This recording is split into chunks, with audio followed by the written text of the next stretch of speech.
بسم اللہ الرحمن الرحیم. In the name of Allah, the Beneficent, the Merciful. السلام علیکم ورحمۃ اللہ وبرکاتہ. سامعین، ایک راز جو میں آپ کو بتانا چاہتا ہوں زندگی میں خوش رہنے کا، اس پر عمل کرنے سے آدمی ہمیشہ خوش رہے گا، کبھی پریشان نہیں ہوگا، کبھی غمگین نہیں ہوگا، بے چین نہیں ہوگا. وہ راز کیا ہے؟ کچھ اشعار ہیں، اس کے میں آپ کو پڑھ کے سناتا ہوں. آپ سن کے دیکھیے کتنی بڑی بات اس میں کہی گئی ہے. ان اشعار کا خلاصہ کیا ہے؟ یہ اشعار میں نے حضرت مولانا اشرف علی تھانوی رحمۃ اللہ علیہ میں تھانہ بھون میں حضرت جہاں تصنیف و تالیف کی خدمت کرتے تھے، کام کرتے تھے، اس موقع پر اس جگہ پر ایک دیوار پر یہ چسپاں تھا، میں نے نوٹ کر لیا تھا. آج میں آپ کے سامنے پیش کر رہا ہوں. ایک بہت بڑے شاعر اللہ والے نے یہ اشعار لکھے جن کا تخلص ازل ہے. اس میں دیکھیے، خرچ کرنا ہے تو کچھ کیسے میں بھی زر دیکھ لے، پاؤں پھیلانے سے پہلے اپنی چادر دیکھ لے. کیسا کہتے ہیں تھیلی کو، زر کہتے ہیں سونے کو، یعنی پیسوں کو. خرچ کرنا ہے تو کچھ کیسے میں بھی زر دیکھ لے، پاؤں پھیلانے سے پہلے اپنی چادر دیکھ لے. بے ضرورت ایک پیسہ بھی نہ ہاتھوں سے نکال، وقت پر کام آئے گا تو پاس رکھ کر دیکھ لے. پیسہ پاس رکھو، کام آئے گا. بے زری جیسی نہیں زیر فلک کوئی بلا، حال کیا ہوتا ہے ہر مفلس کا ابتر دیکھ لے. بدتر حال میں آدمی آ جاتا ہے. بے زری کہتے ہیں غریبی کو. غریبی جیسی کوئی بلا دنیا میں نہیں ہے آسمان کے نیچے. مال کی کثرت اگر منظور ہو خیرات کر، مال کی کثرت اگر منظور ہو خیرات کر. ایک کے دنیا میں 10، عقبہ میں 70 دیکھ لے. عقبہ آخرت کو کہتے ہیں. آخرت میں اجر تو ملے گا ایک کے بدلے 70، لیکن دنیا میں ایک کے بدلے ایک ضرور ملے گا. اس کا لینا بھی برا ہے، اس کا دینا بھی برا. اس کا لینا بھی برا ہے، اس کا دینا بھی برا. سود لے کر آزما لے، سود دے کر دیکھ لے. سود لینا دینا، اس میں آدمی کنگال ہو جاتا ہے، فقیر ہو جاتا ہے، تنگ دست ہو جاتا ہے، غریب ہو جاتا ہے. دیکھنے میں تو بڑا اچھا لگتا ہے کہ سود لینے دینے میں مال بڑھتا ہوا نظر آتا ہے، لیکن اللہ تعالیٰ نے فرمایا یمحق اللہ الربا ویربی الصدقات. صدقات کو بڑھاتے ہیں، خیرات کو بڑھاتے ہیں، سود کو گھٹاتے ہیں. زندگانی آدمی کی اس سے ہو جاتی ہے تلخ، جو نہ مانے قرض کے پھندے میں پھنس کر دیکھ لے. قرض لینا اچھا لگتا ہے، دینا مشکل معلوم ہوتا ہے.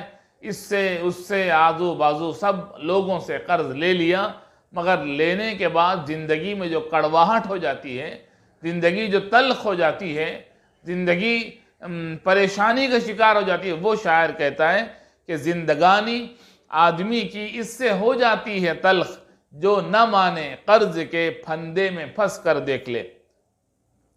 سیکھ ہر حالت میں رہ کر تو قناعت کے اصول، تنگ دستی میں بھی واہ پھر عیش کا گھر دیکھ لے. یعنی تنگ دستی میں بھی آدمی کی زندگی گزر جائے گی، اس لیے کہ اس نے عادت نہیں بنائی، تکلف کی عادت نہیں بنائی.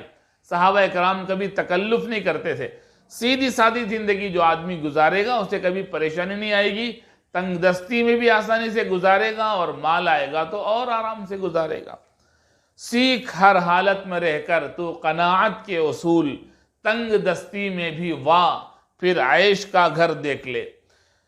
تجھ کو ہو شادی رچانی بیٹے بیٹی کی اگر، تجھ کو ہو شادی رچانی بیٹے بیٹی کی اگر، بک نہ جائیں گھر کے برتن گھر کا زیور دیکھ لے. گھر کا برتن، گھر کے زیور، ساز و سامان بیچ کر اگر شادی کرنا پڑ رہا ہے تو ایسے موقع پر ہمیں سادگی کے ساتھ شادی کرنے کا فیصلہ کرنا چاہیے.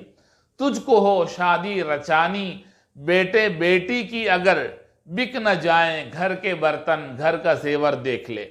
بھول کر بھی ہو نہ پابند رسومات قدیم، پرانے زمانے کے رسوم و رواج کو رکھ کر بے جا اسراف، بے جا فضول اخراجات اور ان رسوم و رواج پر عمل کرنے کے لیے لاکھوں روپے خرچ، اس وجہ سے ان کاموں میں باتوں میں پڑھ کر کئی مالدار مفلس ہو گئے، غریب ہو گئے۔ شاعر کہتا ہے بھول کر بھی ہو نہ پابند رسومات قدیم، ہو گئے مفلس کئی اس میں تونگر دیکھ لے۔ آخری شعر شاعر کی نصیحت ہے، بخل اچھا ہے نہ بیجا خرچ اچھا ہے ازل۔ ایک دم بخیلی بھی اچھا نہیں ہے، ایک دم کھلا ہاتھ بھی اچھا نہیں ہے۔ احتیاط کے ساتھ خرچ بھی کریں، احتیاط کے ساتھ بچائیں بھی۔ بخل اچھا ہے نہ بیجا خرچ اچھا ہے ازل، درمیانی چال چل راحت کا منظر دیکھ لے۔ کتنی بڑی نصیحت ہے۔ یہی ایک راز ہے جو میں آپ کو بتانا چاہتا ہوں۔ اسی راز کو رسول پاک صلی اللہ علیہ وسلم نے 1400 سال پہلے بتایا۔ حضرت ابو ہریرہ رضی اللہ تعالیٰ عنہ کی ایک روایت میں رسول پاک صلی اللہ علیہ وسلم نے ارشاد فرمایا، 3 باتیں آپ نے بتائیں جو انسان کے لیے ضروری ہے، اور جب یہ 3 باتوں پر انسان عمل کرتا ہے تو انسان کو بڑی راحت ملتی ہے۔ پہلی چیز آپ نے فرمایا کہ ہر حال میں اللہ سے ڈرو، چاہے خلوت میں ہو چاہے جلوت میں۔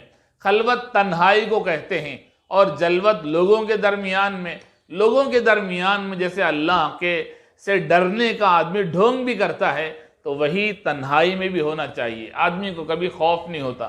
تنہائی میں اللہ کو دور سمجھ لیا اور لوگوں کے سامنے اللہ کو قریب سمجھ لیا، گناہوں سے ڈرتا ہے، تنہائی میں نہیں ڈرتا۔ تو خلوت اور جلوت دونوں حالتوں میں اللہ سے ڈرنا، اللہ کے نبی علیہ السلام نے فرمایا، اس سے آدمی کو بڑا سکون ملے گا، خوشی ملے گی، پریشانی نہیں آئے گی۔ دوسری چیز اللہ کے نبی علیہ السلام نے فرمایا کہ خوشی اور ناخوشی ہر حال میں حق بولو، ہر حال میں حق بولو، سچ بولو ہر حال میں۔ خوشی میں الگ اور غم میں الگ، ناخوشی میں الگ، اس طرح نہیں ہونا چاہیے۔ تیسری چیز جو اللہ کے نبی نے اس میں بیان فرمایا، جو میں نے کہا کہ ایک راز ہے جو میں عرض کرنا، وہ یہی ہے۔ اللہ کے نبی علیہ السلام نے فرمایا، تنگ دستی میں بھی فراغ دستی میں بھی درمیانی طریقے پر خرچ کرو۔ تنگی میں بھی ایک ہی اصول ہے، فراخی میں بھی ایک ہی اصول ہے۔ ایسا نہیں کہ تنگ دست ہو گئے تو پیدل چلیں گے، مال آ گیا تو فلائٹ میں جائیں گے۔ ایک ہی اصول اپناؤ، مال رہے نہ رہے، آئے جائے، ایک آدمی زندگی سادگی کے ساتھ، اصول کے ساتھ، پابندی کے ساتھ گزارے گا، یعنی مال آ گیا تو بے قابو ہو گئے، ایک دم خرچ کرنے لگے، اسراف کرنے لگے اور اڑانے لگے پیسے، تو پھر مال کیسے بچے گا؟ اسی لیے یہ ایک راز ہے ہمیشہ خوش رہنے کا کہ آدمی قرض سے بچے گا، سود سے بچے گا، شرمندگی سے بچے گا، غربت کی تکلیف سے بچے گا، پریشانیوں سے بچے گا۔ شرط یہ ہے کہ مالداری میں، غریبی میں، دونوں میں آدمی اعتدال سے کام لے، اعتدال سے رہے، خرچ کرنے میں اعتدال، خریدنے میں اعتدال، ہر حال میں اعتدال سے رہے۔ تو یہ سب سے بڑا راز ہے انسان کے لیے خوشی کے ساتھ زندگی گزارنے کا۔ اللہ ہمیں عمل کی توفیق عطا فرمائے۔